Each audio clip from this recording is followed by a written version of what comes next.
రాజులు మొదటి గ్రంథం 18వ అధ్యాయములో నుండి దేవుడు మనతో మాట్లాడినటువంటి విషయాలు ఎవరైనా ఒకవేళ మీరు నాకు తెలియచేస్తే నేను సంతోషిస్తాను. మీరు నేర్చుకున్న కొన్ని విషయాలు చెప్పగలిగితే సంతోషం, చెప్పకపోయినా సంతోషం అనుకోండి, చెప్తే మరింత సంతోషం. వబద్యాను గురించి నేను మాట్లాడాను. వబద్య అను మాటకు అర్థం ఏమిటండి? ఎవరిని ఆరాధించాలి? యెహోవాను ఆరాధించాలి. ఈరోజు ఈ భూమి మీద నివాసం చేస్తున్నటువంటి ప్రతి వ్యక్తి యొక్క పని ఏమిటో తెలుసా? ఎవరిని ఆరాధించాలంట? దేవుణ్ణి ఆరాధించాలి. ఈ భూమి మీద నివాసం చేసేంతకాలం మాత్రమే కాదు, ఈ భూమిని విడిచిపెట్టి తండ్రి తన ఎదుటకు చేర్చుకున్న తర్వాత కూడా ఆ నిత్య సియోనులో కూడా మన పని ఏమిటంట? ఆరాధించేటువంటి పని. ఇది దేవుడు మనకిచ్చినటువంటి మహాధన్యత, ఇది దేవుడు మనకిచ్చినటువంటి మహాభాగ్యము గనుక మన జీవిత కాలం అంతా కూడా మనము ఆరాధికులముగా ఉండాలి. గ్రీకులో చెప్పబడుతున్నటువంటి మాట ఏమిటంటే, ఆరాధన అంటే ముద్దు పెట్టుకొనుట. నాతో కలిసి చెప్పండి, ఏంటంట? ముద్దు పెట్టుకొనుట. అంటే ఒక వ్యక్తిని ముద్దు పెట్టుకోవాలంటే ఆ వ్యక్తికి సమీపముగా ఉండాలి. మన దేవుడు ఎవరయ్యా అంటే దూరముగా ఉండేటువంటి దేవుడు కాదు. నిజముగా మొర్ర పెట్టేవారికి ఆయన ఎలా ఉంటాడంట? సమీపముగా ఉంటాడు. నిజముగా మొరపెట్టాలి. నిజమైనటువంటి ప్రార్థన నీ జీవితంలో ఎలాంటి సమస్య నుండైనా నిన్ను బయటకు తీసుకొని రాగలదు. విశ్వాసముతో నమ్మి నీవు నిజముగా కేక వేయడం ప్రారంభిస్తే దేవుడు ఖచ్చితంగా నీ ప్రార్థన వింటాడు, నీకు సమీపములో ఉంటాడు. కనుక ఆరాధన అంటే ఏమిటంట? ముద్దు పెట్టుకొనుట. రెండవ విషయాన్ని నేను మీకు జ్ఞాపకం చేశాను. వబద్య యెహోవా యందు భయభక్తులు. ఎలాంటి భయభక్తులు అంట? బహుభయభక్తులు కలిగినవా. ఎలాంటి వాడు? బహుభయభక్తులు అనగా చిన్ననాటి నుండే, బాల్యము నుండే అనేటువంటి మాటలు అక్కడ మనం చదివా. ఈరోజు భయము లేనటువంటి భక్తి మన జీవితాలలో అది మనకు తగినది కాదు. భయముతో కూడినటువంటి భక్తి కావాలంట. దొంగ ప్రార్థన చేస్తున్నాడు. ఏమని ప్రార్థన చేస్తున్నాడు? నేను చేసేటువంటి పనులన్నీ కూడా దీవించబడాలి, ఆశీర్వదించబడాలి. ఒకవేళ ఆశీర్వదించబడితే నేను సంపాదించిన దానిలో కొంత తీసుకొని నీకు ఇస్తాను అని దొంగ చేసేటువంటి పని ఏంటండి? మంచి పనులా? దొంగ చేసే పనులు ఏంటి? మంచి పనులు చేస్తారా? ఒక సామెత గతంలో నుండి కూడా మన మందిరంలో చెప్పబడతా ఉంది. మనిషి మంచోడే కానీ ఏంటంట, ఒకవేళ దొంగను కూడా మనం మనిషి మంచోడని చెప్పచ్చు, కానీ వాడి గుణం ఏంటి? ఏం గుణం? దొంగతనం చేయాలి. దొంగతనం చేసేటువంటి గుణం మారదు. కాబట్టి వాడు ఏం చేస్తున్నాడు అంటే, భక్తి ఉంది కానీ ఏమి లేదంట, భయం లేదు. భయంతో కూడినటువంటి భక్తి మనకు ఉండాలి. మూడవదిగా మనము చెప్పుకున్నాం, వబద్య 100 మంది ప్రవక్తలను పోషించాడు. 2 గుహల్లో పెట్టి 50 మందిగా వారిని పోషించాడు. ఆ పరిస్థితులన్నిటిని కూడా మీరు ఆలోచన చేస్తే, ఒకవైపేమో యెజబెలు ప్రవక్తలందరినీ కూడా హతం చేస్తూ ఉంది. మరొక వైపేమో ఆహాబు ఏలియా ఎప్పుడు దొరుకుతాడా, ఏలియాను ఎప్పుడు పట్టుకుందామా అని ఏమండి స్టాండ్ తీసామంటారు, లేకపోతే ప్రైస్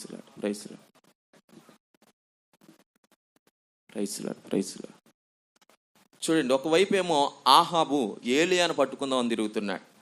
ఏలియాను మాత్రమే కాదు, దేవుని పక్షమై పని చేస్తున్నటువంటి దైవ సేవకులందరినీ కూడా మరణమునకు అప్పగించాలి అనేటువంటి ఉద్దేశంతో తిరుగుతున్నటువంటి పరిస్థితుల్లో, చాలా క్లిష్టతరమైనటువంటి పరిస్థితులు, ఈ వబద్య అదే రాజ్యనగరంలో ఒక ఉద్యోగిగా పనిచేస్తున్నాడండి. గృహ నిర్వాహకుడు అని రాయబడింది.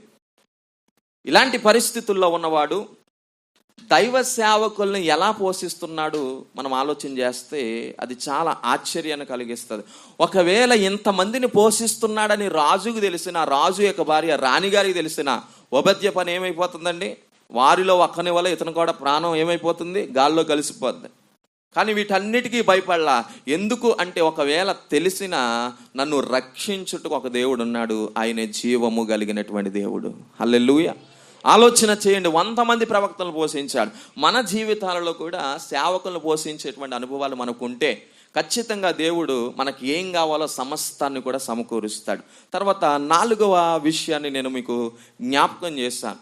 ఏం చేశాడంటే, దైవ సేవకుడిని చూసిన వెంటనే ఇతడే దైవ సేవకుడు అని చెప్పి ఆయనకి ఏం చేశాడంట? సాగిలపడి నమస్కారం చేశాడు. ఈ నమస్కారాన్ని మనం వివరించుకున్నప్పుడు సాష్టాంగ నమస్కారం అని బైబిల్ చెప్తా ఉంది. ఏ నమస్కారం అంట? సాష్టాంగ నమస్కారం అని బైబిల్ చెప్తా ఉంది. అయితే గతంలో మనము మన యొక్క జీవితములను బట్టి ఒకసారి ఆలోచన చేస్తే, ఈ భారతదేశమునకు ఒక సాంప్రదాయ నమస్కారం చేస్తే వారికి ఏం చేయాలా? తిరిగి నమస్కారం చేయాలి. కానీ బైబిల్ యొక్క పరిభాషను మీరు ఆలోచన చేస్తే, సాష్టాంగ నమస్కారం ఏదైనా దైవజనుడు కనబడితే, దేవదూతలు కనబడితే, దేవుని యొక్క మాట వారికి వినబడినప్పుడు, దేవుడు మాట్లాడుతున్నాడు అనేటువంటి విధానం వారికి కనబడినప్పుడు వంగి, నేల మట్టుకు వంగి, జాగ్రత్తగా ఆలోచన చేయండి, ఎలా నమస్కారం చేశారంట? నేల మట్టుకు వంగి. పౌలు గారు కూడా 14 పత్రికలను ప్రారంభించినప్పుడు ప్రతి పత్రికలో కూడా ప్రారంభాన్ని శుభాలతో తెలియజేశాడండి. ముగింపేమో వందనములతో తెలియజేస్తున్నాడు, ముగిస్తున్నాడు వందనములతో. అంటే మన జీవితంలో కూడా మనము ఈ క్రైస్తవ భక్తిని కొనసాగిస్తున్నప్పుడు వందనాలు చెబితే మనకు ఎంతో ఆశీర్వాదకరం. కాబట్టి మన ప్రభువును ప్రియరక్షకుడైన యేసుక్రీస్తు వారి పరిశుద్ధ నామములో కూడి వచ్చిన వారందరికీ కూడా నా ప్రత్యేకమైన వందనాలు తెలియజేస్తున్నాను. అందరికీ వందనాలండి. నన్ను ప్రేమించే వారు అందరూ వందనాలు చెప్పండి. ఎవరికి ఇష్టలుగా ఉండాలి? మీరు ఎవరికి ఇష్టలుగా ఉండాలా? దేవునికే, సేవకులు అవసరంలే మనకి. చెప్పండి. నన్ను ప్రేమించే వాళ్ళందరూ వందనాలు చెప్పండి. నన్ను ద్వేషించే వాళ్ళందరూ కూడా వందనాలు చెప్పండి. నన్ను ద్వేషించే వాళ్ళు చెప్పండి రా, ఒక్కరైనా ఉంటారేమో చూస్తాను అమ్మా. సరే, ఎవరికి ఇష్టలుగా ఉండాలా? దైవ సేవకులకు కూడా ఇష్టలుగా ఉండాలి. 3 విషయాలు మీరు దృష్టిలో పెట్టుకోండి. 1 దేవునికి, 2 దైవ సేవకులకి, 3 సంఘములో నీతో ఉన్న సభ్యులందరికీ. ఈ 3 విషయాలు మీరు దృష్టిలో పెట్టుకొని ఇలా ఇష్టలుగా ఉంటే ఖచ్చితంగా దేవుడు మనల్ని హెచ్చిస్తాడు, హెచ్చించి నడిపిస్తాడు. ఈరోజు మనము నేర్చుకొనబోయేటువంటి 5వ విషయం ఏమిటంటే, ఇక్కడ మనం చదువుతున్నాం 7వ వచనంలో, ఎప్పుడైతే దైవజనుడు అతన్ని కంటపడ్డాడో దైవజను దగ్గరికి వెళ్ళి దైవజనుడితో అంటున్నాడు, నా ఏలినవాడా. ఏమన్నాడంట? నా ఏలినవాడా అనేటువంటి మాట అక్కడ రాయబడింది. ఏలిక అనేటువంటి విధానం ఇక్కడ మనం చూస్తున్నాం. దీనిని బైబిల్ యొక్క పరిభాషలో మనం ఆలోచన చేస్తే యజమానుడ అనేటువంటి మాటను మనకు అందిస్తూ ఉంది. ఏంటంటండి? యజమానుడ. ఎప్పుడైతే దైవజనుని చూశాడో, ఎప్పుడైతే దైవజనుని కలుసుకున్నాడో, ఎప్పుడైతే దైవజనుడు అని అతడు గుర్తెరిగాడో వెంటనే నమస్కారం చేయడం ప్రారంభించాడో, నమస్కారం చేసిన తర్వాత నా ఏలినవాడా అంటున్నాడంట. ఏం చెప్తున్నాడంటండి? నా ఏలినవాడ అనేటువంటి పదం అక్కడ రాయబడింది. ఈ పదాన్ని మనం ఆలోచన చేస్తే నిజంగా మన జీవితం సార్థకం అవుతుందండి. ఏలిక, యజమానుడు అనేటువంటి విధానమును ఇక్కడ మనం చూస్తున్నాం. చూడండి, కొన్ని విషయాలు నేను మీ ఎదుటి పెడతాను. ఒక వ్యక్తి ఎవరిని యజమానుడు అని పిలవగలడు? చూడండి, మొదటిగా కొన్ని విషయాలు నేను మీ ఎదుటి పెడతాను. మొదటిది, దేవునిని యజమానుడిగా పిలవగలడు. దేవుని ఏమంటాడంటండి? దేవుని ఏమంటాడు? యజమానుడు అంటాడు. రెండవదిగా, రాజులను యజమానుడు అంటారు. ఎవరిని అంటారంట? రాజులను యజమానుడు అంటారు. మూడవదిగా చూడండి, దూతలు దేవుని యొక్క దూతలను కూడా ఏమంటారంట? యజమానులు అంటారు. నాలుగవదిగా, మీరు దేవుని యొక్క లేఖనాలు చదువుతూ ఉన్నప్పుడు పనివారు ఎవరైతే జీతం ఇచ్చి పోషిస్తున్నారో వారిని కూడా యజమానులు అంటారు. ఐదవదిగా, భార్యలు భర్తలను ఏమనాలి? యజమానుల అనేటువంటి వాడుక కూడా బైబిల్లో ఉంది. ఇలా చెప్పుకుంటూ వస్తున్నప్పుడు చివరిగా దైవ సేవకుడిని అంటున్నాడు, ఈయన నా యజమానుడా. మొదటి విషయం ఆలోచన చేద్దాం. ఎందుకు దేవుడిని మనం యజమానుడిగా భావించాలి? ఎందుకు దేవుడు మనకు యజమానుడు? ఎందుకు దేవుడు మనల్ని ఏలేవాడు అంటే పరిశుద్ధ గ్రంథం మనకు తెలియజేస్తున్నటువంటి విధానం ఏమిటంటే, ఆదికాండం మీరు జాగ్రత్తగా చదివితే 18వ అధ్యాయం 3వ వచనం. ఆదికాండం 18వ అధ్యాయం 3వ వచనం. ప్రభువా, నీ కటాక్షము నా మీదనున్న ఎడల ఇప్పుడు నీ దాసుని దాటిపోవద్దు. చాలండి. ఇక్కడ అబ్రహాం అంటున్నారు, ఎప్పుడైతే దేవుడు అతనికి ప్రత్యక్షమయ్యాడో, దేవుని యొక్క మాటను ఎప్పుడైతే వినగలుగుతున్నాడో, వెంటనే అతడు సాష్టాంగపడి దేవునికి నమస్కారం చేసి వెంటనే అంటున్నాడు, ప్రభువా. ఏమని పిలిచాడంట? ప్రభువా. ప్రభువా అంటే ఏలేవాడు, ప్రభువు అనేటువంటి అర్థం, పరిపాలించేవాడు అనేటువంటి అర్థాన్ని ఇస్తూ ఉంది.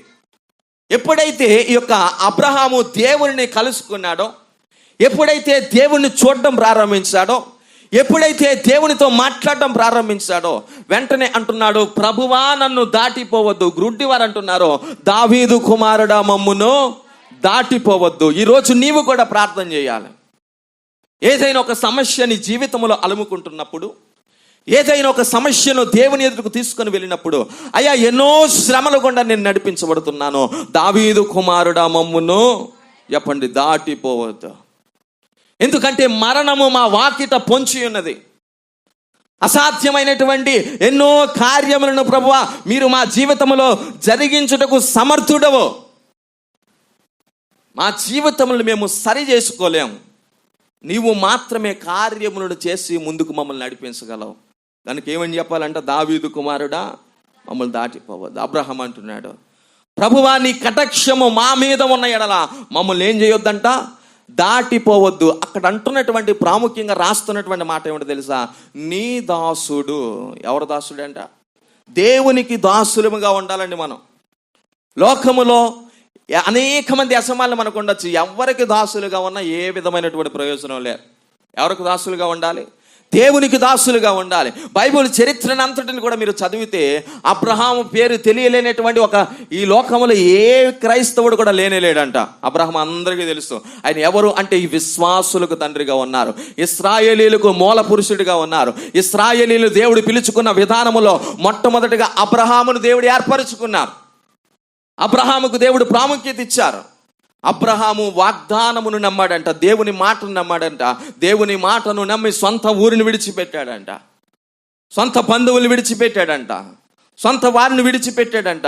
దేవుడు ఎక్కడికైతే వెళ్ళమన్నాడో, ఏ ప్రాంతమునకైతే వెళ్ళమన్నాడో కేవలము దేవుని మాట మీద మాత్రమే ఆధారపడ్డాడు గనుక విశ్వాసులకు తండ్రిగా చేయబడ్డమే కాదు, అనేక విషయములు ఆశీర్వదించబడ్డాడు. దేవునికి మహిమ కలుగునుగా. ఈరోజు దేవుని మాటను మనం నమ్మగలుగుతున్నామా? ఎంతమంది నమ్మగలుగుతున్నామండి? ఆలోచన చేయండి. ఎంతమంది దేవుని యొక్క వాగ్దానమును చేతపట్టుకొని మీ యొక్క ప్రయాణంలో మీరు కొనసాగగలుగుతున్నారు? ఎంతమంది పూర్తిగా దేవుని మీద ఆధారపడగలుగుతున్నారు?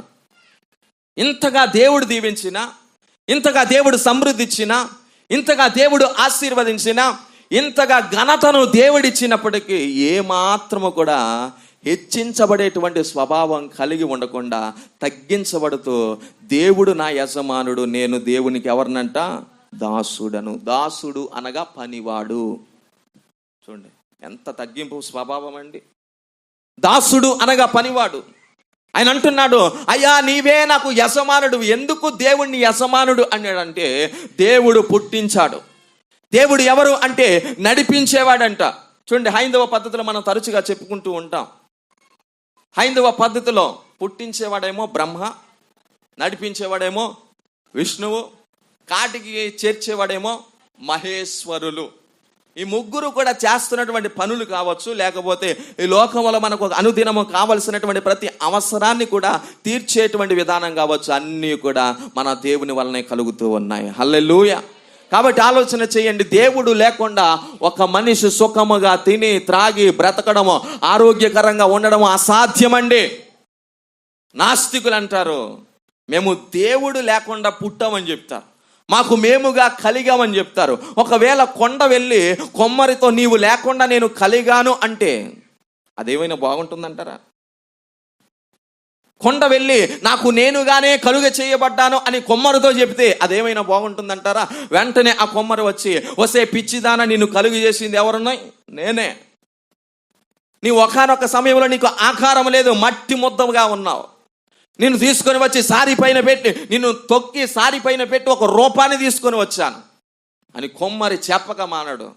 కాబట్టి ఆలోచన చేయండి, ఈరోజు మానవునికి ఉనికిడి ఉందంటే, మానవుడు ప్రాణముతో జీవిస్తున్నాడంటే, మానవుడు ఫ్రీగా శ్వాసను పీల్చుకుంటున్నాడంటే, మానవుడు ఆరోగ్యకరముగా సుఖముగా బ్రతుకుతున్నాడంటే, సరైనటువంటి వస్త్రములు కట్టుకోగలుగుతున్నాడంటే, ప్రతి పూట కూడా తినగలుగుతున్నాడు అంటే ఖచ్చితంగా దేవుని యొక్క హస్తం లేకుండా ఏదీ జరగదండి. చాలాసార్లు మనం అనుకుంటాం, ఆశీర్వదింపబడిన వారిని చూసిన తర్వాత ఏదైనా ఒక శ్రమ వచ్చినా, ఇబ్బంది వచ్చినా, కష్టం వచ్చినా, కరువు వచ్చినా, నష్టం వచ్చినా మనం అనుకుంటాం, దేవుడు అనేవాడు ఉంటే ఇన్ని కష్టాలు నాకెందుకు రావాలి, వారేమో కార్లు కొనుక్కుంటున్నారు, బంగ్లాలు కొనుక్కుంటున్నారు, వారు బ్రతుకు బాగానే ఉంది కదా, ఎందుకు ఇన్ని శ్రమలు వస్తున్నాయని చాలాసార్లు మనం కృంగిపోతున్నాం. నేనంటున్నాను, మనకంటే ముందుగా వెళ్ళిపోయిన వారు మనకంటే గొప్పవారు, మనకంటే నీతిమంతులు, మనకంటే యథార్థవంతులు, మనకంటే శ్రేష్టమైన వారు, మనకంటే గొప్ప పేరును సంపాదించిన వారు. కానీ దేవుని యొక్క ప్రణాళిక, దేవుని యొక్క ఉద్దేశము నీ ఎడల ఉన్నది కనుకనే ఇంకను నీవు ప్రాణములతో బ్రతుకుడు దేవుడు నీకు ఆయుష్ను అనుగ్రహిస్తా ఉన్నాడు. నీవు ప్రాణములతో బ్రతుకుటకు దేవుడు నీకు ఇంకను ఆయుష్ను పొడిగిస్తా ఉన్నాడు.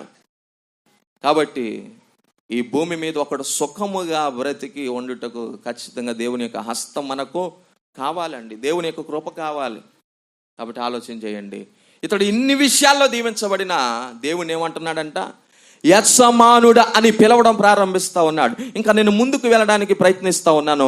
చూడండి, రెండవ విషయం, దేవుని యొక్క దూతలను యజమానులు అన్నారంట. చూడండి, న్యాయాధిపతులు 6వ అధ్యాయము, న్యాయాధిపతులు గ్రంథం 6వ అధ్యాయము 11వ వచనాన్ని చదువుకుందాం.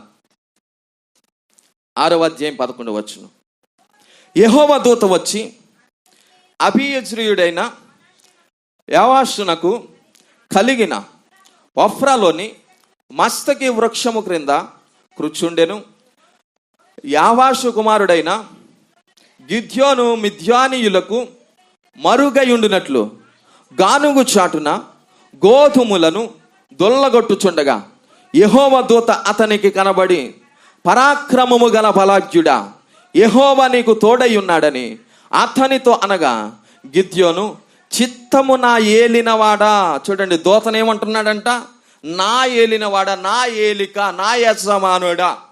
దూతనేమని పిలుస్తున్నాడంట, దేవుని పక్షమై వర్తమానమును తెచ్చేటువంటి వారిని ఏమన్నారంటే దూతలు అని బైబిల్ పిలుస్తూ ఉంది. వారిని మరొక మాటలో చెప్పాలంటే దేవదూతలు, దైవదూతలు. ఏం దూతలు? మన పిఠాపురం మాజీ ఎమ్మెల్యే గారు అంటారు, ఎక్కడికి క్రైస్తవ సభకు వెళ్ళినా దైవదూతలు అంటారు. ఎవరినండి? పాస్టర్ గారు. ఎవరంట?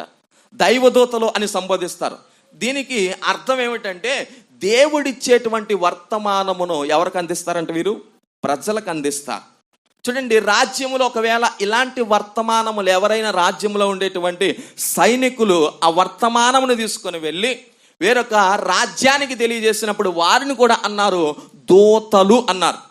కానీ పరిశుద్ధ గ్రంథాలను మనము తెరిచి ఆలోచన చేసి చదువుతూ ఉన్నప్పుడు పరలోకములో నుండి వార్తను తీసుకొని వచ్చిన వారిని ఏమన్నారు అంటే దైవదూతలు, అంటే దేవుని యొక్క దూతలు అనేటువంటి వాడిక బైబిల్లో మనం చూస్తాం. అయితే ఎప్పుడైతే గిద్యోను దగ్గరకు దూత వచ్చిందో, ఎప్పుడైతే గిద్యోనుతో దూత మాట్లాడడం ప్రారంభిస్తూ ఉందో, గిద్యోను అంటున్నాడు, నా ఏలినవాడా. చూడండి, ఇదే పదాన్ని మీరు 3 సార్లు చూస్తారు. చూడండి, ఇదే పదాన్ని ఆయన రిపీట్ చేస్తున్నాడు. 13వ వచనం ఒకసారి, 15వ వచనం ఒకసారి, 22వ వచనం ఒకసారి. ఈ 3 వచనాల్లో కూడా ఆయన అంటాడు, నా ఏలినవాడా. ఎవరిని పిలుస్తున్నాడంట? ఒక దైవదూతను పిలుస్తున్నాడు, నా ఏలినవాడా, నా ఏలిక, నా యజమానుడా అని. చూడండి, ఒకరిని యజమానుడా అని ఎంచుతున్నామంటే ఆటోమేటిక్గా మనం ఏమైపోతామంటే దాసులం అయిపోతాం, పనివారం అయిపోతాం. పనివారు మాత్రమే తన పైన ఉన్న వారిని యజమానుడు అని పిలవగలడు. అందరూ పిలవలేరండి, అందరూ పిలవలేరు.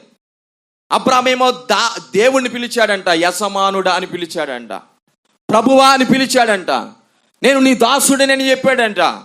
ఇక్కడ గిద్యోను అంటున్నాడు, ఒక దూతను చూసిన వెంటనే, దూత మాట్లాడినప్పుడు అప్పటికే చాలా భయభీతులతో తన యొక్క జీవితాన్ని కొనసాగిస్తున్నాడండి. మిథ్యానీయుల వలన ఎలాంటి ప్రమాదం వస్తుందో, మిథ్యానీయుల వలన ఎలాంటి మరణము మా మీదకు వస్తుందో అనేటువంటి భయభీతులతో గానుగు చాటును దాక్కుని ఉన్నాడంట. దేవుని దూత అంటుంది, పరాక్రమము గల బలాఢ్యుడా. ఏమని పిలుస్తుందంట? చాలాసార్లు మనం కూడా కృంగిపోతూ ఉంటామండి. శత్రువుని చూసినప్పుడు, శ్రమలు చూసినప్పుడు ఇది నా వలన కాదేమో అని అతడు గానుగు చాటును దాక్కున్నట్లుగా మనం కూడా చాలాసార్లు దాక్కుంటాం. అప్పుడు దేవుని యొక్క వాక్కు నిన్ను బలపరుస్తూ ఉంది. ఏమిటో తెలుసా? నాకు అసాధ్యమైనది ఏదియో లేదు, నేను నిన్ను నిలవబెట్టుకున్నాను, నేను నీ ద్వారా నీ కుటుంబాన్ని దీవించబోతున్నాను, నీ ద్వారా సంఘమును దీవించబోతున్నాను, నీ ద్వారా నీ బంధువులను దీవించబోతున్నాను, నీ ద్వారా నీ యొక్క వంశమునంతటిని కూడా కాపాడబోతున్నాను అనేటువంటి ఒక వాగ్దానమును దేవుడు మనకిస్తాడు. దేవునికి మహిమ కలుగును గాక. చూడండి, గిద్యోనుతో 10 సార్లు మాట్లాడుతూ ఉంది దూత. నువ్వు భయపడనక్కర్లేదు. నేను నిన్ను ఒక ఏలికగా చేయబోతున్నాను, నిన్ను ఒక నాయకునిగా చేయబోతున్నాను. నా ప్రజలను కాపాడడానికి, నా ప్రజలను రక్షించడానికి, నా ప్రజలకు ఉండేటువంటి ప్రాణ భీతి నుండి విడిపించడానికి నేను నిన్ను ఎన్నుకోబోతున్నాను అని దూత అతనితో మాట్లాడితే మొట్టమొదటిగా భయపడేది ఎవరంట? ఇతనే. భయభీతితో ఉన్నాడు, ప్రాణభీతితో ఉన్నాడు. ఒకవేళ దేవుడే ఇలాంటి కార్యాలు చేస్తే, మిద్యానీయులు అనేక సార్లు మమ్మల్ని కృంగదీసినప్పుడు మా దేవుడు ఏమైపోయాడు అనేటువంటి కొన్ని ప్రశ్నలు అతడు తీసుకొని వచ్చాడు. కానీ దేవుని దూత చాలా బలపరిచింది. బలపరిచిన ప్రతిసారి కూడా ఆయన మాట్లాడిన మాట ఏమిటో తెలుసా? చెప్పండి నాతో కలిసి. నా ఏలినవాడా. ఏం చెప్తుందంట? నా ఏలినవాడా. ఏలిక, నా యజమానుడా అనేటువంటి విధానం అక్కడ కనబడతా ఉంది. ఇది రెండవదిగా, అంటే దూతలను కూడా ఏమని పిలిచేవాడుకు ఉందంట? యజమానులు అని పిలిచేవాడుకు ఉంది. మూడవదిగా మీరు దేవుని యొక్క వాక్యమును చదివితే సమూయేలు మొదటి గ్రంథం 16వ అధ్యాయం 14వ వచనం. పాస్టర్ గారు నాకు చాలా తక్కువ సమయం ఇచ్చారు, మరి అందుకే కొంచెం త్వరగా పరిగెట్టడానికి నేను ప్రయత్నం చేస్తాను. మీరు కూడా నాతో పరిగెట్టడానికి ప్రయత్నం చేయండి. దేవుడు మిమ్మల్ని బలపరుస్తారు. 16వ అధ్యాయము 14వ వచనం. యెహోవా ఆత్మ సౌలును విడిచిపోయి యెహోవా యొద్ద నుండి దురాత్మ ఒకటి వచ్చి అతనిని వెరిపింపగా, సౌలు సేవకులు, దేవుని యొద్ద నుండి వచ్చిన దురాత్మ ఒకటి నిన్ను వెరిపించి ఉన్నది, మా ఏలిన వాడవైన నీవు ఆజ్ఞ ఇమ్ము, నీ దాసులమైన మేము సిద్ధముగానున్నాము. చూడండి, సౌలు కంట ఏం పట్టిందంట? దురాత్మ పట్టిందంట. దేవుడు ఇశ్రాయేలీలకు ఒక నాయకుడు కావాలి అని వారు మొర్రపెట్టుకున్నప్పుడు సమూయేలు ద్వారా దేవుడు ఒక నాయకుడిని ఏర్పరిచాడు, ఒక రాజుని ఏర్పరిచాడు, ఒక పరిపాలకుడిని ఏర్పరిచాడు. ఏర్పరిచిన కొన్ని సంవత్సరాలకే ఈ సౌలుకి ఏం పట్టిందంటండి? దురాత్మ పట్టిందంట. ఇప్పుడు ఆ పరివారం అంతా కూడా వచ్చి చెప్తున్నారు, అయ్యా మా ఏలినవాడా, మా యజమానుడా. ఏమని పిలుస్తున్నారంట? మా యజమానుడా, మేము నీ దాసులము. అయ్యా, ఒక వ్యక్తి ఉన్నాడు, ఈ దురాత్మని ఎదుటి నుండి పోవాలి అంటే ఆ వ్యక్తి వచ్చి సంగీతమును వినిపిస్తే, సంగీతానికి ఏవైనా ఏం కరుగుతాయంట? రాళ్ళైనా కరుగుతాయంట. ఆ వ్యక్తి వచ్చి సంగీతాన్ని వినిపిస్తే నీలో ఉండేటువంటి దురాత్మ నిన్ను విడిచి వెళ్ళిపోద్ది అనేటువంటి ఒక వర్తమానం తీసుకొని వస్తా ఉన్నారు. ఆ వర్తమానమును తీసుకొస్తున్నటువంటి విధానంలో వారు రాజు దగ్గరకు వచ్చి, అయ్యా మేము మీ నీ దాసులము, అయ్యా మేము మీ పనివారము, మా యజమానుడా, మా ఏలిక అనేటువంటి విధానములో ఆయనను పిలవడం ప్రారంభిస్తున్నాడు. చూడండి, మూడవదిగా ఎవరిని యజమానులను పిలిచేవారంట? రాజులను.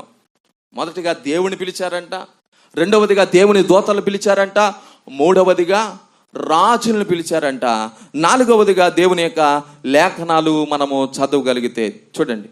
ఈ యొక్క మాట నేను ఇంకా వివరించడానికి ప్రయత్నిస్తా ఉన్నాను. చూడండి, మూడవదిగా రాజులను ఏమని పిలిచేవారంటండి? యజమానుడా, నా ఏలినవాడా. ఈ మాటను ఇంకా నేను వివరిస్తాను. సమూయేలు మొదటి గ్రంథం 29వ అధ్యాయం 8వ వచనం. 29వ అధ్యాయము 8వ వచనం. దావీదు, నేనేమి చేసి తిని నా ఏలినవాడవైన రాజా. ఏమన్నాడంటే దావీదు? నా ఏలినవాడవైన రాజా అనేటువంటి విధానములు ఇక్కడ పిలుస్తున్నాడు. నీ శత్రువులతో యుద్ధము చేయుటకై నేను రాకుండానట్లు నీ యొద్దకు వచ్చిన దినము నుండి నేటి వరకు నీ దాసుడనైన నాయందు తప్పేమి కనబడనని ఆకీషుని అడిగేను. చూడండి, ఆకీసు అనేటువంటి ఒక రాజు ఉన్నాడంట. ఆ రాజు దగ్గరికి వెళ్ళి దావీదు అడుగుతున్నాడు, నా ఏలినవాడా, నేను నీ దాసుడను, నా యందు తప్పేమైనా ఉన్నదా అనేటువంటి ఒక విధానం తీసుకొస్తున్నాడు. ఈ సందర్భాన్ని మనం కొంత అర్థం చేసుకుందామండి. ఈ రాజు ఎవరు అంటే ఫిలిస్తీన్ల యొక్క పరివారం మీద రాజుగా ఉన్నాడు. ఎవరంట? ఫిలిస్తీన్. దావీదు ఒకానొక సమయంలో ఇశ్రాయేలీలందరినీ కూడా ఒక వ్యక్తి వణికిస్తున్నాడు. ఆ వ్యక్తి పేరు ఏంటండి? దావీదు ఎవరితో యుద్ధం చేశాడు? మొట్టమొదటిగా యుద్ధం ఎవరితో చేశాడు? ఆ గొలియాతుతో చేశాడు. ఆ గొలియాతు ఏ తెగకు సంబంధించినోడు తెలుసా? ఫిలిస్తీన్. ఎవరు? ఇప్పుడు ఈ ఆకీసు ఎవరికి రాజు? ఇప్పుడు ఇశ్రాయేలీలు ఫిలిస్తీన్లు కూడా స్నేహితులా, శత్రువులా? చెప్పండి, ఎవరంట? ఇప్పుడు దావీదు వచ్చి ఆకీషుని అంటున్నాడు, నా ఏలినవాడా. ఏం చెప్తున్నాడు? నా ఏలినవాడా, నా యజమానుడా. ఒక యుద్ధ వాతావరణం కనబడుతుందండి అక్కడ.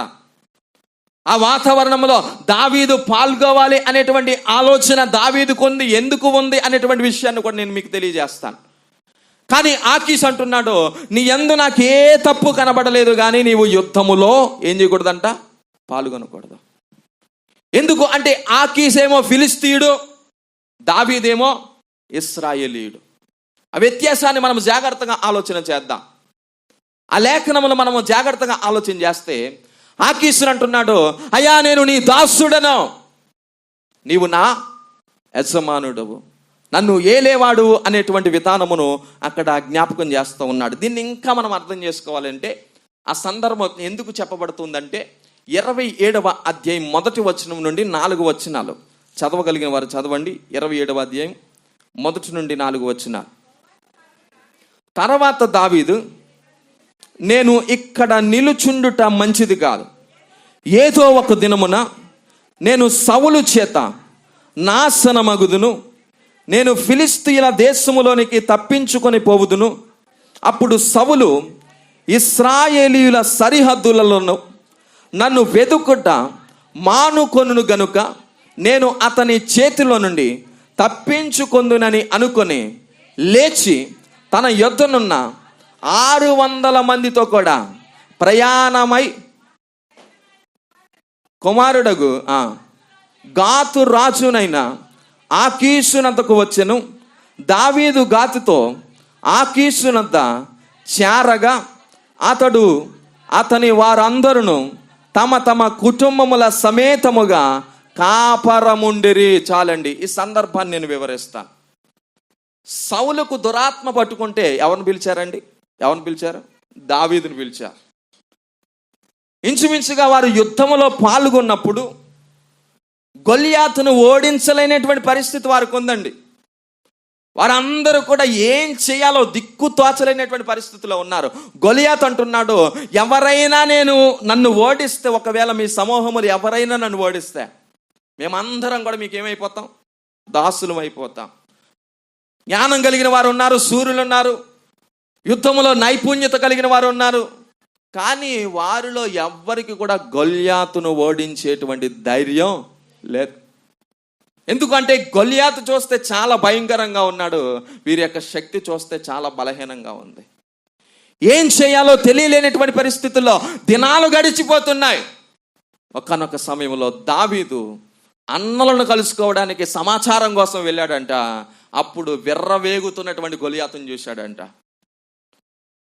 ఆ గొలియాతు యొక్క మాటలు వింటున్నప్పుడు ఆ పరివారాన్ని కించపరచడం కాదు, దేవుణ్ణి కించపరిచేటువంటి విధానం ఎప్పుడైతే అతనికి వినబడిందో, యుద్ధానికి నేను సిద్ధమని చెప్పాడంట. ఏం చెప్పాడంట? యుద్ధానికి సిద్ధమై అని చెప్పాడంట. కానీ దావీదు చూస్తే వీరికంటే బలహీనుడు. యుద్ధ కళలు తెలియదండి, యుద్ధం ఎలా చేయాలో తెలియదు. అతడు సైన్యములో చేరినటువంటి వ్యక్తి కాదు, ఇంకను బాలుడే అనేటువంటి మాట అక్కడ రాయబడింది. కానీ ఎప్పుడైతే దేవునికి వ్యతిరేకంగా గొలియాతు మాట్లాడుతున్నాడో, నేను యుద్ధంలో పాల్గొంటాను, ఎందుకో తెలుసా?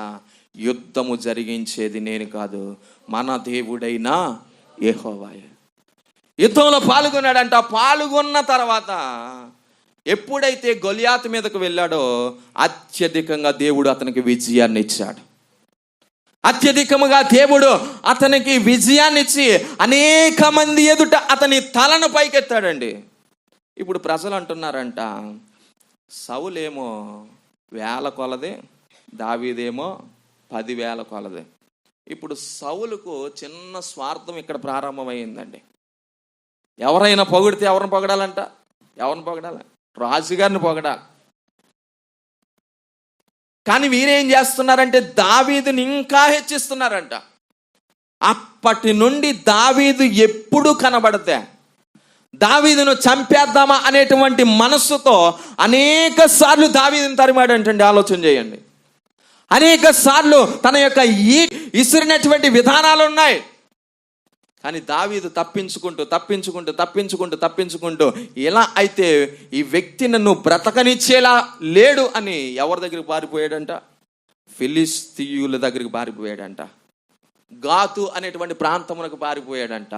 ఆ గాతు అనేటువంటి ప్రాంతములో ఆకీసు అనేటువంటి ఒక రాజు, ఫిలిస్తీయుల యొక్క ఒక రాజు అతన్ని చేర్చుకున్నాడు ప్రేమతో. ఎంతమంది బయలుదేరారంట? 600 మంది. ఎంతమంది అండి? 600 మంది. వీరందరూ కూడా వెళ్ళి బయలుదేరి వారి దగ్గర నివాసం చేశారంట. నివాసం చేసిన తర్వాత ఇప్పుడు సౌలు అతనిని తరుముట మానివేసెను అనేటువంటి మాట మీరు అక్కడ చూస్తారు. చూడండి, పరిశుద్ధ గ్రంథాలు మీరు తెరచి చదవగలిగితే 4వ వచనం, దావీదు గాతునకు పారిపోయిన సంగతి సౌలునకు తెలిసిన మీదట అతడు దావీదును వెదుకుట మానివేసెను. చూడండి, ఇంకా ఆలోచన మార్చుకున్నాడండి. ఎందుకు? ఎవరి దగ్గర ఉన్నాడంట? ఫిలిస్తీయుల దగ్గర. ఇప్పుడు దావీదు యొక్క బలమంతా కూడా ఎవరండి? ఫిలిస్తీయులే. కానీ ఇశ్రాయేలీలకు బద్ధ శత్రువులు ఎవరైనా ఉన్నారు అంటే ఫిలిస్తీయులే. ఒక్కొక్కసారి శత్రువులు ఏమైపోతారు? మిత్రులు అయిపోతారు. ఎందుకు మిత్రులు అయిపోతారు? మన స్నేహితుడితోనే మనకు పడలేనప్పుడు శత్రువు మనకు ఏమైపోతాడు? మిత్రుడైపోతాడు. ఇప్పుడు సొంతవాడే పరిగెట్టిస్తున్నాడు.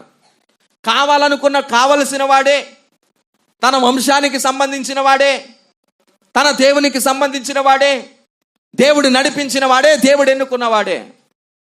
ఆ వ్యక్తి ఎప్పుడైతే పరుగులు పెట్టిస్తున్నాడో శత్రువుకి ఈయన ఏమయ్యాడంట? మిత్రుడైపోయాడు. ఇప్పుడు సౌలు ఒక విషయాన్ని తీసుకొని వస్తున్నాడు.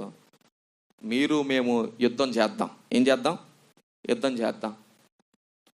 ఈ యుద్ధ వాతావరణం ఎప్పుడైతే ఏర్పడిందో జాగ్రత్తగా ఆలోచన చేయండి. ఇప్పుడు దావీదు ఎక్కడ ఉన్నారంట? 600 మందితో కలిసి ఎవరి దగ్గర ఉన్నారు? ఫిలిస్తీన్తో ఉన్నారు కాబట్టి సౌలు యొక్క ఆలోచన ఏమిటంటే, దావీదు ఎప్పుడు కనబడితే ముద్దు పెట్టుకొని సింహాసనం ఇస్తాడా? చంపేస్తాడు. డౌట్ లేదు దాంట్లో. ఇప్పుడు దావీదు ఎవరి తరపున యుద్ధానికి వెళ్ళాలి? మీరు చెప్పండి. ఎవరి తరపున యుద్ధానికి వెళ్ళాలా? ఫిలిస్తీన్ల తరపున యుద్ధానికి వెళ్ళాలా? లేకపోతే ఇతన్ని చంపడానికి పరుగులు పెట్టిస్తున్నటువంటి సౌలు తరపున యుద్ధానికి రావాలా? ఒక చిన్న ఆలోచన మీ ఎదురు పెడతా ఉన్నా. దేవుని యొక్క మాటలు మనము చదవగలిగితే, దేవుని యొక్క మాటలు, ఆ మాటల్లో రాయబడినటువంటి విధానములు మనము జాగ్రత్తగా ఆలోచన చేస్తే 29వ అధ్యాయము, సమూయేలు మొదటి గ్రంథం 29వ అధ్యాయం 1వ వచనం ఒకసారి చదవగలరా? అంతలో ఫిలిస్తీన్లు దండెత్తిపోయి ఆఫేకులో దిగియుండిరి. ఇశ్రాయేలీలోను జైల దగ్గర దిగియుండిరి. ఫిలిస్తీన్ల సర్దారులు తమ సైన్యమును 100 మందిగాను 1000 మందిగాను వ్యూహపరచి వచ్చుచుండగా దావీదును అతని జనులను ఆకీషుతో కలిసి దండు వెనక తట్టున వచ్చుచుండిరి. ఫిలిస్తీన్లు సర్దారులు ఈ హెబ్రీయులు ఎలా రావలెను అని ఆకీషును ఆడగాగా ఏమడుగుతున్నారంట? ఫిలిస్తీన్లలో ఉండేటువంటి సర్దారులు అడుగుతున్నారంట. ప్రాముఖ్యమైన వారందరూ కూడా, పెద్దలందరూ కూడా అడుగుతున్నారంట ఆకీషు రాజుతో, ఎందుకు ఈ హెబ్రీయులు మనతో వస్తున్నారో ఏమడుగుతున్నారంట? మనం యుద్ధానికి వెళ్ళేది ఎవరితో? హెబ్రీయులతో యుద్ధానికి వెళుతున్నాం.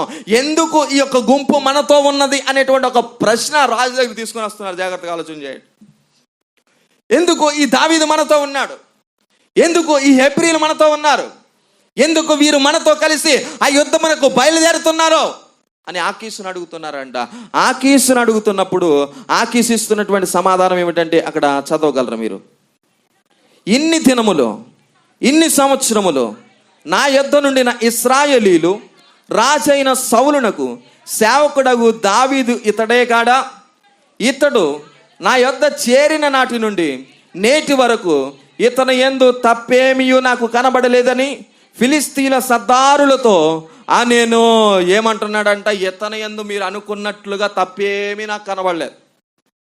ఇప్పుడు ఆ సర్దారులు అంటున్నారు, ఎందుకు వీరు మనతో రావాలి? ఎందుకు అంటున్నారో తెలుసా? చాలాసార్లు ఒక రాజ్యం ఓడిపోవాలి అంటే ఈ రాజ్యంలో ఉన్నవారే వేరొక రాజ్యముతో కలిసినట్టుగా నటిస్తారు. ఏం చేస్తారంట? కలిసినట్టుగా నటించి ఆ రాజ్యంలో ఉండే రహస్యాలన్నిటినీ కూడా చేదిక్కించుకుంటారు. ఆకీష్ ఎంత మంచివాడో మీరు ఆలోచన చేయండి. శత్రువు వచ్చిన ప్రేమతో ఆహ్వానించాడండి. శత్రువు వచ్చినా ఏదో ప్రమాదం వాటిల్లుతుంది అనేటువంటి ఆలోచన కాదు. నేను అంటున్నాను, ఒక్కసారి క్రైస్తవుల్లో కంటే ఒక్కొక్కసారి అన్యజనుల్లో కూడా మంచోళ్ళు ఉంటారు. మీరు అనుకుంటారు క్రైస్తవులు అక్కలేనండి మంచోళ్ళు అని మీరు అనుకుంటారు. నేను అంటున్నాను, హైందవ సమాజంలో కూడా మనకంటే మంచోళ్ళు ఉన్నారు. దేవునికి మహిమ కలుగును గాక. ఆకీసు శత్రువులందరినీ చేర్చుకున్నాడంట, వారందరినీ ఆహ్వానించాడంట, వారందరినీ కూడా ప్రేమించాడంట.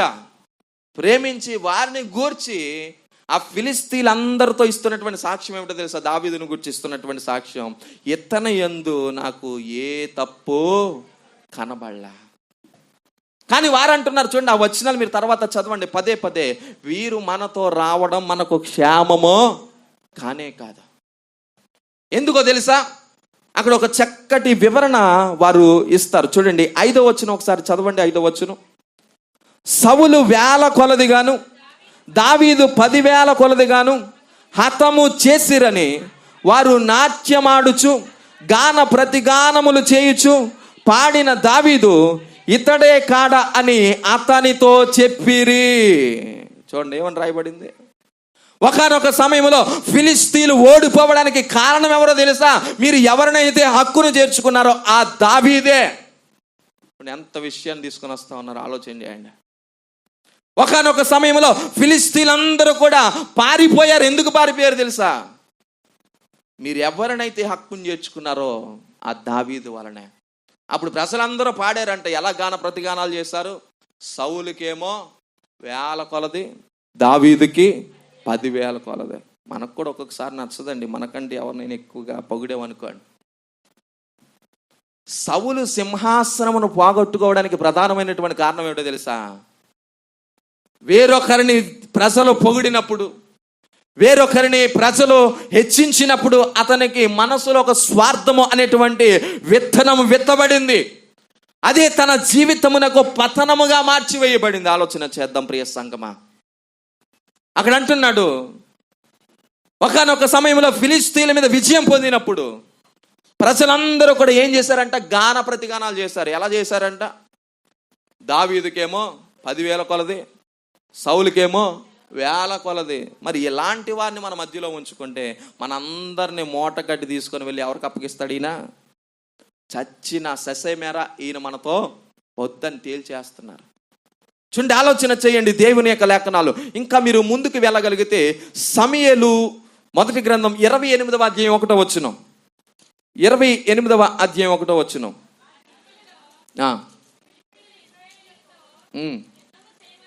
ఆ దినముల్లో ఫిలిస్తీన్లు ఇశ్రాయేలుతో యుద్ధము చేయవలెనని సైన్యములను సమకూర్చి యుద్ధమునకు సిద్ధపడగా ఆకీసు దావీదును పిలిచి, నేను దండెత్తగా నీవును నీ జనులను నాతో కూడా యుద్ధమునకు బయలుదేరి రావలెనని పరిష్కారముగా తెలుసుకొనమనగా.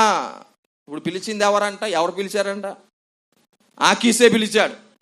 ఇప్పుడు ఆకీస్ అంటున్నాడు, నీవు మాతో రావడం ఎవరికి ఇష్టం లేదు? మా ఫిలిస్తీన్ల యొక్క సర్దారులకి ఇష్టం లేదు. దావీదేదో నేను వస్తానండి, యుద్ధం చేస్తానండి అని వారిని కోరుకోలేదండి. ఆలోచన చేయండి. ఆకీసే పిలిచాడంటే ఏమని పిలిచాడు తెలుసా? దేవుడు ఇతని పక్షమై ఉన్నాడు, ఇతడు మన యుద్ధంలో పాల్గొంటే యుద్ధము మనం కాదు కదా, ఆయన దేవుడే జరిగిస్తాడు, అతడు మనకు సహాయకుడిగా ఉంటాడు, అతడు యుద్ధములో నైపుణ్యత కలిగిన వాడు అనే ఆలోచన ఎవరికి వచ్చిందంటండి? ఆకీస్కు వచ్చింది.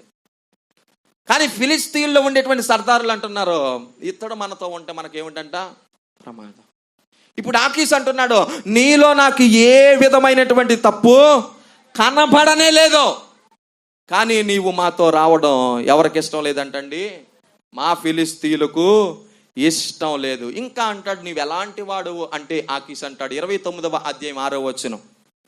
29వ అధ్యాయము 6వ వచనం. కాబట్టి ఆకీసు దావీదును పిలిచి, యెహోవా జీవముతోడు నీవు నిజముగా యథార్థపరుడవై ఉన్నావు, దండులో నీవు నాతో కూడా సంచరించుట నా దృష్టికి అనుకూలమే. నీవు నా యొద్దకు వచ్చిన దినము నుండి నేటి వరకు నీ యందు ఏ దోషము నాకు కనబడలేదు, కానీ సర్దారులు నీ యందు ఇష్టము లేక ఉన్నారు. నాకు ఇష్టమే, ఎందుకంటే నీవు నా ఎదుటకు వచ్చిన దినము నుండి నేటి వరకు కూడా నీ ఎదుట నాకు ఏం కనబడలేదంటే ఏ దోషం కనబడలేదు. నీవు యథార్థపరుడు. లోకంలో ఉండేవారందరూ కూడా నిన్ను గురించి ఏం సాక్ష్యం ఇవ్వాలండి? నీ భార్య చెప్పగలుగుతుందా భర్తను కొరకు?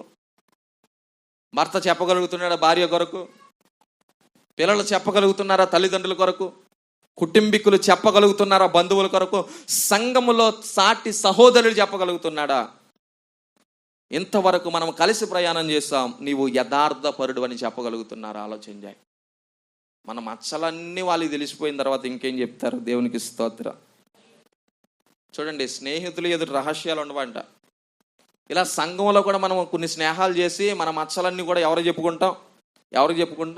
వాళ్ళకి చెప్పుకుంటాం. మనం చేసినటువంటి ఏం పనులు అంటే గుడిసేటి పనులు అన్నీ. ఎందుకంటే ఆ సామెత గుర్తొస్తా ఉంది. అందుకే ఆ పనులన్నీ కూడా ఎవరు చెప్పుకుంటాం? మన స్నేహితులు చెప్పుకుంటాం. మనం ఎవరైతే మనకు దగ్గర అని అనుకున్నాం వాళ్ళకి చెప్పుకుంటాం. కానీ అది చాలా ప్రమాదకరము అని బైబిల్ చెప్తా ఉంది. నీకుండేటువంటి పాపం కావచ్చు, వాటన్నిటిని కూడా ఒకవేళ విడిచిపెడితే ఎవరికి చెప్పాలా? దేవునికి చెప్పాలి. దేవునికి చెప్పి దేవుని ఎదుట ఒప్పుకుంటే దేవుడే నిన్ను క్షమిస్తాడు. ఇక్కడ ఆకీస్ అంటున్నాడు, నీవు నా ఎదుట ఉండిన కాలం అంతా కూడా నీవు ఎలాంటి వాడవంటండి? యథార్థవంతుడవు. ఎలాంటి వాడవో నాకు తెలుసు, కానీ ఫిలిస్తీన్ల యొక్క సర్దారులో నీవు మాతో ఉండడం వారికి ఇష్టం లేదు. చూడండి, ఎప్పటి నుండి ఎప్పటి వరకు అంటే ఆ వచనాలు మీరు చదవగలిగితే వారు ఆ యొక్క ఫిలిస్తీ దేశానికి వచ్చి ఎన్ని సంవత్సరాలు అయిందో తెలుసండి. చూడండి, అక్కడ దేవుని యొక్క మాటలో 27వ అధ్యాయం 7వ వచనం. 27వ అధ్యాయం 7వ వచనం. అమ్మా చదవ. 7వ వచనం. దావీదు ఫిలిస్తీయ దేశములో కాపరముండిన కాలమంతా 1 సంవత్సరము 4 నెలలో. ఎన్ని సంవత్సరాలంట? 1 సంవత్సరము 4 నెలలో. 6 నెలలు సహవాసం చేస్తే, అమ్మ చెప్పండి నాతో కలిసి, వారు వీరవుతారంట, వీరు వారవుతారంట. 6 నెలలు ఉంటే ఇప్పుడు మనం చెప్పచ్చు 1 రోజు పరిచయం, 2 రోజుల పరిచయం, 3 రోజుల పరిచయంతో అబ్బా మనిషి మహాలక్ష్మి అని చెప్తాం. ఏం చెప్తాం? మనిషి మహాలక్ష్మి అంటే ఎంత మృదువుగా మాట్లాడుతుందో. అత్త ఏమంటా తెలుసు? కొత్త కోడలను మా కోళ్ళ బంగారం. ఏంటంట? సంవత్సరం గడిచిన తర్వాత చెప్పమని ఆ మాట చెప్తుందా? 2 సంవత్సరాలు గడిచిన తర్వాత, సరే సంవత్సరం గడిచిన తర్వాత బంగారం పోను మా కోడలు వెండి అని చెప్పచ్చేమో. మరి 2 సంవత్సరాలు పోయిన తర్వాత వెత్తడే, సరే ఇత్తడని చెప్పచ్చు. మరి 3 సంవత్సరాలు పోయిన తర్వాత మట్ట ఇనప సామాన్. ఏం సామానా? మరి 3 సంవత్సరాలు దాటిన తర్వాత 4వ సంవత్సరం వచ్చిన తర్వాత ఈ ఇనప సామాన్ తుప్పేడిసింది, అట్టుకెళ్ళి ఎక్కడ పడియాలా? ఇనపగొడ్లో పడియా. చూడండి, అంటే కొన్ని సంవత్సరాలు మనం ఎవరితోనైనా నివాసం చేస్తే వారికి ఉండేటువంటి బుద్ధి, తెలివితేటలు, వారి యొక్క స్వార్థపూరితమైనటువంటి ఆలోచనలన్నీ మనకు తెలిసిపోతాయి. నిజమా అబద్ధమా చెప్పండి. ఇప్పుడు ఈ యొక్క దావీదును అలాగని 600 మంది ఎన్ని రోజులు ఉన్నారంట? సంవత్సరము 4 నెలల వారితో కాపురం ఉండారు. కాపురం ఉన్న తర్వాత అంటున్నాడు, మీరు ఎప్పుడైతే నా దగ్గరకు వచ్చారో, నా దగ్గరకు వచ్చిన దినము నుండి నేటి వరకు మీ యందు ఏ దోషము నాకు కనబడలేదు. చెప్పలు కూడా దేవుని నామమును మహిమపరచుదాం. ఏ దోషము నాకు కనబడలేదు. మీరు యథార్థవంతులండి, మీరు యథార్థపరులు. మీ మాటలో అబద్ధము లేదు, మీ చూపులో ఏమండి అసహ్యకరమైనటువంటి చూపు లేదు. ఎంత మంచి సాక్ష్యాన్ని ఇవ్వగలుగుతున్నారు. ఎవరు? అన్యజనుల యొక్క రాజు, ఒక శత్రువు సాక్ష్యం ఇవ్వగలుగుతున్నాడు. ఈరోజు మన గురించి ఎవరు సాక్ష్యం ఇవ్వగలుగుతున్నారు? ఆలోచన చేయండి. సంవత్సరం గడిచిపోయింది, 4 నెలలు గడిచిపోయిందంట. గడిచిపోయిన తర్వాత మీరు మా ఎదుట నుండి ఎప్పుడైతే మా ఎదుటికి వచ్చారో అప్పటి నుండి నేటి వరకు కూడా మీరు ఎలాంటి వారో మాకు తెలుసు. మీ ప్రవర్తన ఏమిటో మాకు తెలుసు, మీ మాట ఏమిటో మాకు తెలుసు, మీ చూపు ఏమిటో మాకు తెలుసు, మీ ఆలోచన ఏమిటో మాకు తెలుసు. దావీదు నీవు యథార్థపరుడు అని చెప్తున్నాడు. హల్లెలూయా. దావీదు నీవు నీతిమంతుడు అని చెప్తున్నాడు. దావీదు నీ యందు ఏ దోషము లేదని చెప్తున్నాడు. కానీ దయచేసి మాతో యుద్ధానికి ఎందుకు మా వాళ్ళకి ఇష్టం లేదు, నాకు కాదు. మీరు ఆలోచన చేయండి. ఒక్కొక్కసారి మనం కొంతమందిని చాలా ప్రేమిస్తాం, కానీ మన బంధువుల్లో, మన కుటుంబీకుల్లో ఎవరికైనా ఇష్టం లేకపోతే వాళ్ళతో మనం చెప్తాం, దయతో నాతో మాట్లాడద్దు. ఏం చెప్తామంట? దయతో నాతో, మనకిష్టమే మాట్లాడడం, వారితో సహవాసం చేయడం మనకి ఇష్టమే. వారితో కలిసి ముందుకు వెళ్ళడం మనకి ఇష్టమే. కానీ ఎందుకు వారితో మనం మాట్లాడడం అంటే మనకు ఇష్టమైన వారికి ఇష్టం లేకపోతే ఒక్కొక్కసారి మనము మాట్లాడలేనటువంటి పద్ధతి ఉంది. ఇక్కడ చూడండి, ఆకీస్ అంటున్నాడు, నీవు యథార్థపరుడివే, నీవు నీతిమంతుడివే, నీవు నిర్దోషం కలిగినటువంటి వ్యక్తివే. కానీ మా సర్దారులు అంటున్నారు, మీరు మాతో యుద్ధమునకు రావడము మాకు క్షేమం కాదని చెప్తున్నారు. చూడండి, దేవుని యొక్క మాటలు 1-2 మాటల్లో నేను చెప్పి నా యొక్క మాటలు ముగిస్తాను. 27వ అధ్యాయము 7వ వచనంలో మనం చదివాం. 1 సంవత్సరము 4 నెలలు. తర్వాత 29వ అధ్యాయము 8వ వచనం, 8 నుండి 10 వచనాలు చదివి మనము ఈ మాటలు ముగించుకుందాం. దావీదు ఇప్పుడు ఏం అడుగుతున్నాడండి? దావీదు, నేనేమి చేసి తినే నా ఏలినవాడవగు రాజా, నీ శత్రువులతో యుద్ధము చేయుటకై నేను రాకుండునట్లు నీ యొద్దకు వచ్చిన దినము నుండి నేటి వరకు నీ దాసుడనైన నాయందు తప్పేమి కనబడనని ఆకీసును అడిగాను. అందుకు ఆకీసు, దేవదూత వలె నీవు నా దృష్టికి కనబడుచున్నావని నేను ఎరుగుదును. ఏం చెప్పాడంట? మొదటిగా అన్నాడు, నీ యందు ఏ దోషము లేదన్నాడంట. రెండవదిగా అన్నాడంట, నీవు యథార్థపరుడు అన్నాడంట. మూడవదిగా అన్నాడంట, దేవదూత వలె కనబడుతున్నావు. ఏం దోత? ఇప్పుడు మనల్ని చూసినప్పుడు లోకంలో ఉన్న వాళ్ళందరూ కూడా ఏం దోత అనాలా? ఏం దోత? సైతాన్ దోత, దేవదూత? దేవదూత. స్టెఫను రాళ్ళు చేత కొట్టబడినప్పుడు అతని యొక్క రూపం ఎలా మార్చబడిందో తెలుసా? దేవదూతల రూపం వలె మార్చబడింది.